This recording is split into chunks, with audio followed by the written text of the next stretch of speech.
Sonic Forces could have been one of the best Sonic games of all time. Unfortunately, the game is horribly mediocre, and that's all I gotta say for this video. All jokes aside, the statement in the beginning was entirely true. The game was going back to more serious stories, which many fans were happy to see. The game was a continuation of the Boost formula, which peaked in Sonic Generations, the last Boost game to release.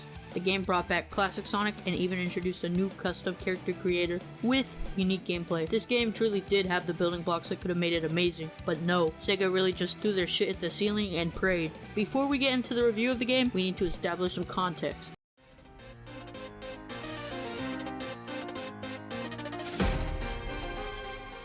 The game's development began right after Sonic Lost World released in 2013. However, that isn't entirely true. For the next 3 years, Sega worked on a new engine for this game, the Hedgehog Engine 2. This built on the original Hedgehog engine with better lighting, rendering, and graphics. The fact this took 3 years means Forces really only got a 1-year development cycle. We can compare this development time to another game, Majora's Mask. The game was also developed in about 1 year, but it built on Ocarina of Time and had the time travel mechanics so the story could be drawn out. Compare this to Forces, which was released on a new engine with new assets that didn't rely on another game to come out. Majora's Mask was a miracle, and even the developers agree with this sentiment. This means Forces had to be rushed, and in a bad way. Development costs and time since Majora's Mask only rose exponentially. Honestly, we were even lucky this game was even playable given the circumstances. The first time we saw this game was on a live stream held on July 22nd, 2016. The stream's purpose was to celebrate the 25th anniversary of Sonic. During the show, we got 2 new Sonic games revealed. One was Sonic Mania and the other was unnamed but given the name Project Sonic 2017. We got a CG trailer that began with darkness that then faded to a burning environment with a giant Death Egg robot walking. We then saw an angry looking Sonic standing amidst the chaos before running towards the danger. Debris went flying towards him, but he was saved by classic Sonic. They run off and we got the codename of this game. The initial feedback of this trailer was cautious optimism. Many fans didn't like how classic Sonic returned, but they were willing to deal with that, since this trailer promised a more serious Sonic story, as it takes place in a destroyed town. I remember watching this and being excited, as I love when these goofy looking characters deal with some serious stories like Sonic Adventure 2 or Sonic Unleashed. Some fans thought this was a sequel to Generations since it featured classic Sonic, but it was confirmed to be standalone. The next time we saw this game was during a Nintendo Direct on April 12th, 2017, in which they teased a new playable character with a differing playstyle compared to the other Sonic's gameplay. What's funny is I remember people saying this character was going to be fucking Bubsy. Yes, the infamous series that is complete and utter ass. This was because he was getting a new game at the time, and the outline shown for this character only slightly resembled Bubsy. Yeah, this was obviously not going to happen. Anyways, 1 month later we got to see this new character. It was revealed that the third gameplay style would feature a custom character that you got to design. Yeah, Sega finally reacted to the OC epidemic. This, honestly, was great to see and gave many hope that this game would be peak. We then saw this game again during E3 with the reveal that Shadow, Chaos, Metal Sonic, Zavik, and a new character called Infinite would be the villains of this game. This was confusing as hell. Chaos is dead and Shadow is a good guy. The rest were excusable, but we were willing to let Sega cook. I mean, Infinite looked cool as hell and threatening. The game was revealed to cost $40, which meant it wasn't big enough to get that full $60 price tag. This was another part of the game that was concerning. Anyways, fast forward to November 7th, 2017, and the game finally released. This is Sonic Forces. Together we can show the world what we can do. You are next to me and I'm next to you. Push me on through until the battle's won. No one's gonna give nothing to us. Into each other we put our trust. Standing united after the fight.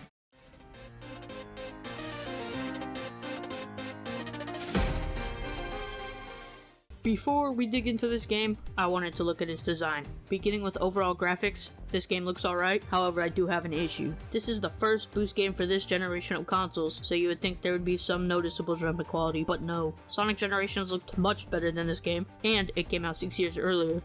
I think my issue stems with the lighting and environments. This game just lacked a distinct art style. I mean, look at Sonic and his friends. They give off new Super Mario Bros. Vibes, which means this is a generic Sonic art style. It gets even worse when looking at the background characters. They just look so ugly. I mean, obviously they wouldn't be as designed as the main cast, but these guys look like they have no soul. I'm convinced these are fucking skinwalkers or something. What kind of stinks is that the avatar is based off these background characters, so when you begin the game, you get a low-key ugly avatar. The only thing that saves their design is the unlockable cosmetics, so overall, this design isn't too offensive. As for the levels, this is a mixed bag. I do really like the few new themes they added. The whole ruined city looks amazing. The buildings are damaged with fires and death egg robots all over the place. I love the little details like barricades and war-themed posters. I can see why this theming was used heavily in the marketing. The other city theme in this game is also amazing. Metropolis is this all-white futuristic city and it looks awesome. It feels unique and different for a Sonic game. The last truly unique theme we got is Luminous Forest. This combines a forest level with a casino level, and I love how it looks. I mean, the casino is basically my home, so I was already on board with this. This does sound good, but as we'll see later on, this could have been much better. The rest of the levels are just retreaded themes, when I feel this game needed completely original levels only to meet its full potential. The themes that return include Green Hill Zone, Chemical Plant Zone, and Death Egg Zone. This is proof that the game was rushed. I feel these levels only returned since they were the most recent 3D assets Sega made. I guess you can also say they were pandering to fans for nostalgia, which may be true, but this honestly brought the game down. Green Hill was a carbon copy of itself until they threw some sand in it. I can forgive Chemical Plant as it has new looking parts around the outside featuring normal water, trains, and rails to grind on. Besides that, the rest of the Chemical Plant looks like your standard factory with pink water and shit. As for the Death Egg, it just looks like your standard space station. I do like the brief part where Sonic is in outer space and riding on ships, but this is way too short to be good.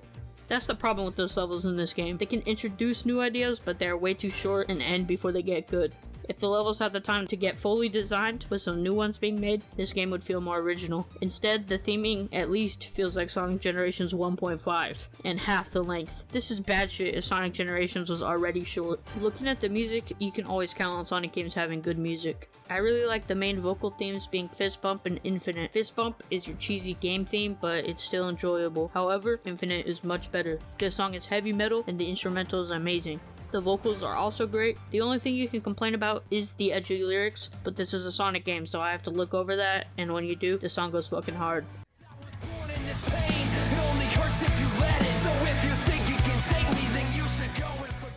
Like honestly, stop taking yourself so seriously and enjoy cheesy songs. I also think the level themes for the Avatar stages do go hard, but they're not like the vocal tracks. They do have a techno feel with some light vocals that match this. This was a new kind of music for Sonic, but I fuck with it. Modern Sonic's music is also really good. This is just more normal Sonic music with some slight techno elements. The only music I don't like is classic Sonic's. They try to make it sound like it comes from the Genesis games, but it just sounds gross. When making classic Sonic music, they usually would make an actual song and then translate it to work with the sound chip of the Genesis. But this music only feels composed to sound like that, which in the end makes it sound hollow and lifeless. Overall, the music in this game can just be described as good, not amazing.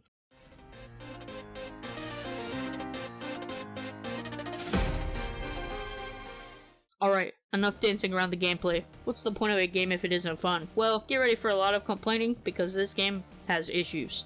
Now, the gameplay is smooth, meaning it lacks glitches, but Sega dropped the ball on actually making it fun. This game features 3 gameplay styles: Modern Sonic with 3D and 2D platforming with a focus on the boost, Classic Sonic with exclusively 2D levels that should focus on momentum and many paths. The final style is the custom character. This style is 3D and 2D and has these weapons called Wispins. They have 2 different uses, one being an attack and the other being a special ability.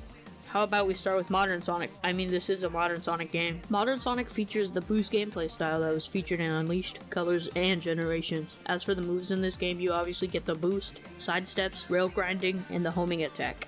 But unfortunately, they get rid of the drift. It can be hit or miss, but it does add more variance to the level designs with tighter turns. One move we do get is the double jump, which only appeared in Colors. I do enjoy this as it helps with the 2D platforming, which is bad. I say this because Sonic feels too loose in this game. You move too quickly when trying to do precise platforming, which isn't great, but the double jump does help. What sucks is about half the time you are stuck in 2D, which means half these levels stink. As for the 3D sections, they also suck. Modern Sonic levels consist of boosting straightforward in 3D. There are a few paths to take, so you just hold X and run. This makes the level design very boring as it's either mindless or clunky to control. Compare this to Sonic Generations where Modern Sonic had many paths to go through and you would get punished for mindlessly boosting. You see how this makes Modern Sonic Enforces bad? This is supposed to be the main control style of this game and it's not even fun to play. Even when the levels show any hint of clever design, they quickly end right after, so you are left underwhelmed. Honestly, the custom character has the best gameplay style. You basically get a modern Sonic without the boost, and instead you get a whip spin. There are multiple whip spins, but really the only good ones are the burst and lightning. Burst lets you shoot fire and have multiple jumps, so you can basically fly through the air when you get the wisp capsule. The lightning wisp bomb lets you shoot a whip of lightning and glide through rings and enemies. When you encounter a trail of rings, it feels exciting to fly through them. Overall, I like these instant addition as they offer unique ways to get through a stage. My only complaint is that you still control slippery like modern Sonic, so moving really fast can make it hard to hit your shots with the whip spin. But admittedly, this could be a skill issue, but I don't want to play this game enough to figure out if that's true.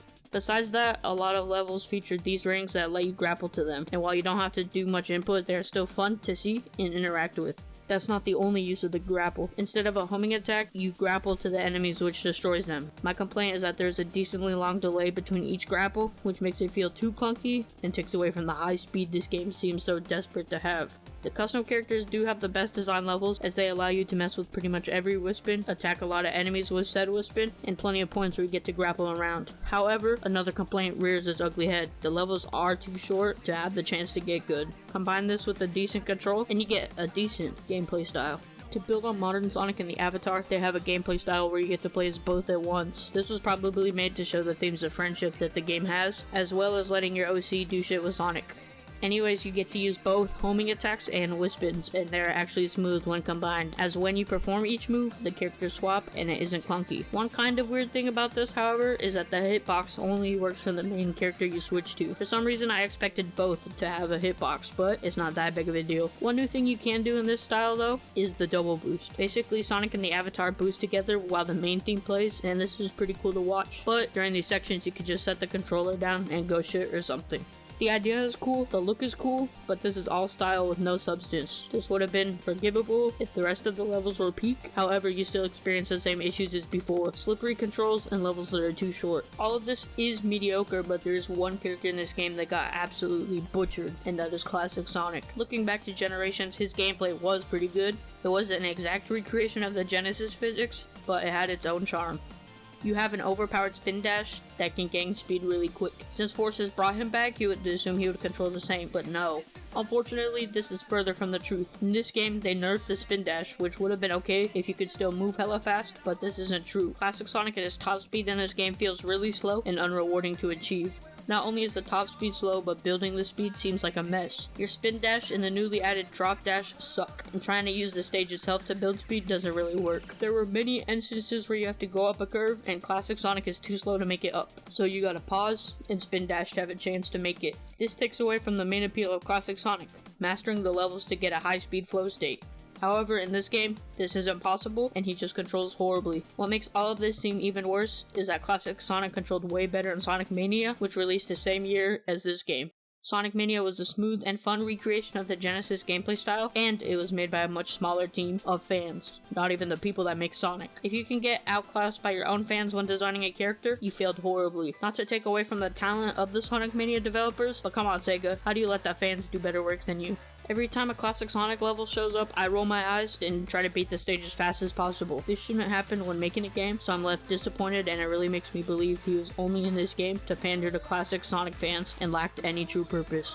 As you can tell by how I feel about the characters, the levels in this game are awful. They have some bright spots like the theming or flashes of creative level design, but overall these stages are way too short and unoriginal to be fun to learn. They even reuse the same parts of stages. I mean, look at the Avatar City level compared to Sonic's. This is the same shit. I get designing unique levels for each gameplay style can be hard, but the levels are too short and there isn't even that many in the damn game. The stages felt thrown together, and that is most likely true. Looking at the credits, there were only 3 level designers, 2 of which were brand new to the Sonic series. A really small group of people new to the series worked on the levels, and it really shows. They don't complement the speed of Sonic, and when they attempt it, it just revolves around boosting in a straight line for way too long. This leads to a boost to win accusation, which is just basic fucking facts. In any other modern Sonic game, you have to be smart when you boost. In this game, you have to turn your brain off and spam X. The antithesis of how bad the levels are is null space. At this point in the game, Sonic tries to stop Eggman, but Infinite throws him and the Avatar into a black hole where they arrive in null space. Null space is a dimension of nothing, and its design low-key looks really cool, and it looks even more great in the concept art. However, when playing the level called null space, you show up, then fucking double boost out of the dimension. Yeah, the place they claimed was inescapable only shows up for like 20 seconds. Null Space could have been a cool ass exploration level where you try to find your way out or fight some scary ass monster to escape, but no, you just hold boost out. When you escape, an amazing version of the game's main theme plays like you just did the impossible, except none of this was even earned.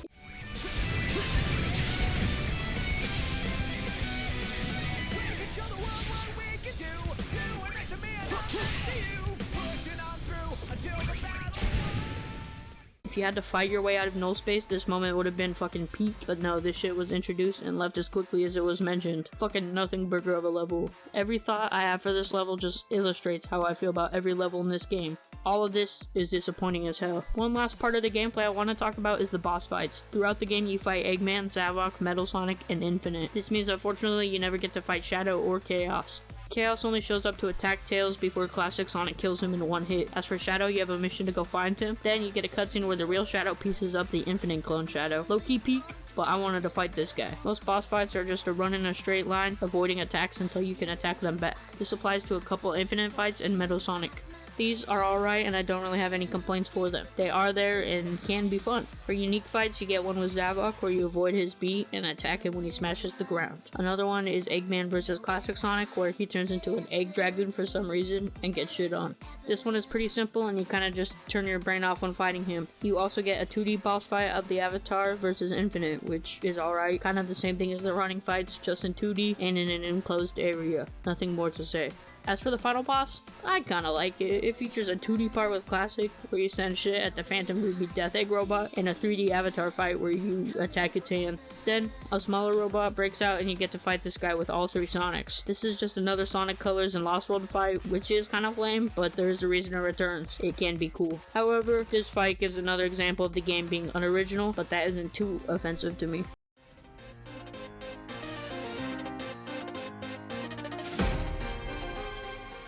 The story of the game starts with Eggman talking shit and about his newest creation that he claims will help him win. Sonic shows up in Green Hill and is informed of an attack happening in the city. Sonic arrives and beats Eggman's robots until suddenly he gets jumped by Shadow, Zavok, Metal Sonic, and Chaos. Then Infinite shows up and finishes Sonic off. During this whole event, Tails is doing nothing and cowering in fear. This characterization for Tails is horrible and continues throughout the game. All of this spits in the face of Tails' arcs from games like Sonic Adventure, so this is kind of frustrating. Anyway, we get told that Eggman takes over the world after he defeats Sonic, who is presumed dead. Yeah, interesting. This is also the start of my biggest problem with the story. They only explain the plot. We don't actually see most of it. This is disappointing as the game promised a serious and good story, and we get stuck with some lame cutscenes and explanation rather than seeing things unfold. We travel to the present and get introduced to the Resistance, featuring Sonic's friends. Knuckles is the leader of the Resistance, and that kinda makes sense as Knuckles is a warrior, so he probably does understand war and the tactics associated with it. The group then mentions they have a new recruit showing up, and this is where we get to create our avatar. From here on out, the avatar is referred to as Rookie, and this does make more sense since they can have any name you give to them, like Cornelius Takeo Octavius, my amazing OC. They also mention that Tails has quote-unquote lost it, but then we get a cutscene where Tails is chilling fixing Omega until Chaos attacks. It's fucking funny that we were straight up lied to about Tails as this dude seems just fine. Anyways, Classic Sonic comes out of nowhere and saves Tails. They team up and try to save the world after Chaos gets killed in one hit. Then, right after this, we transition to the characters talking on a map, where we learn that Sonic is alive and was tortured for the time he was captured. This is an insane detail to include, especially since we see Sonic pretty soon after this, and Bro's cracking jokes and does not act like he was just tortured for 6 months straight. Also, what's the point of telling us Sonic is presumed dead only to find out he is alive like 2 minutes later? The story tries to act dark, but fails as everything happens too fast, or they straight up lie to us for no reason. Quite unfulfilling if you ask me. Anyways, we begin the main game with rescuing Sonic from the Death Egg, while Tails and Classic investigate Eggman and try to find ways to stop him. Throughout these events, we get a cutscene showing how the Rookie met Infinite in town before he joined the Resistance, and Infinite is just trying to aura farm man. Bro calls the Avatar weak and tells him to beg and run away screaming if he wants to survive. Who the hell does this guy think he is? Infinite does shit like this throughout the game, acting like he's the shit, only to get cooked every time you fight him. You did not earn the right to talk crazy, my guy. He even makes excuses like Sonic is too weak to even consider finishing him off. I don't want to bore you with a full recap, so basically the rest of the game's story is about the Resistance trying to defeat Infinite and Eggman, along Along the way, the Avatar gets a Phantom Ruby prototype, the real Phantom Ruby being what gives Infinite his powers to alter reality. Anyways, the group meets up and tries a final assault, but I guess most of the resistance gets wiped out, according to the main characters. Again, it's kinda bullshit, we get told what happens rather than seeing these fools get pieced up. Some more fuckery ensues until we end up at Eggman's fortress, where Infinite spawns in a fucking sun to kill everyone left in the resistance. That is utterly insane, and looking at how close the sun is in the cutscene, everyone would be dead, but I'll excuse it. Everyone is hopeless and ready to die until we get reminded that the Avatar has a Phantom Ruby prototype, which then is used to get rid of the sun. This leaves Infinite in a weakened state, so Sonic goes to fight him. Towards the end of the fight, Infinite's power comes back, and right when Sonic is about to die, the Avatar comes and saves him. Together, they finally beat Infinite. After this fight, this dude magically disappears, and we deadass never see him again. The storytelling is horrible. We just see shit happen with no explanation or no reasoning, and the game doesn't even acknowledge that. Bullshit aside, everyone thinks they won until Eggman pulls up with a Phantom Ruby powered Death Egg robot, in which all the playable characters team up and defeat him once and for all. The music for the final phase of this boss is amazing, I would like to add. The game ends with classic Sonic disappearing, and modern Sonic talking about how we gotta fix the world now that they won. Cheesy shit, but go off king. This story is really lazy and unfortunately disappointing. What sucks is the premise is great and they could have had way better execution. Let us breathe between new story beats. Let us have some levels before we find out Sonic is alive. Anything to make the story better. Instead, we got left with reading some long ass text just to get lied to, with stuff like Sonic getting tortured or Tails losing his shit. I hate when we get told instead of shown, and this story is full of that.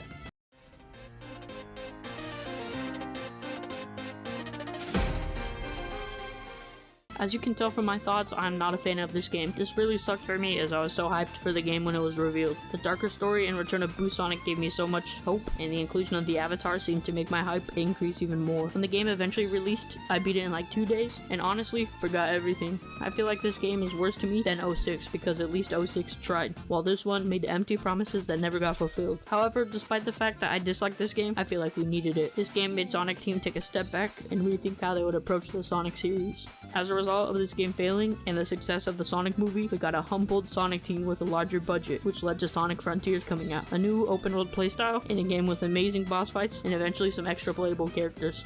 I feel if Sonic Forces was received better, we would not have gotten this series shakeup. So despite the fact this game sucked, the series benefited from this. As for a rating, I give this game a 5 out of 10. It had potential, but it fell on its face due to time crunches, reuse of old themes, and worse gameplay than the previous Boost titles. I appreciate you for taking your time out of your day to watch this video, and if you enjoyed, please consider liking the video and subscribing to my channel to get more content like this. Let me know how you guys feel about Sonic Forces, and I'll see you guys next time. Goodbye.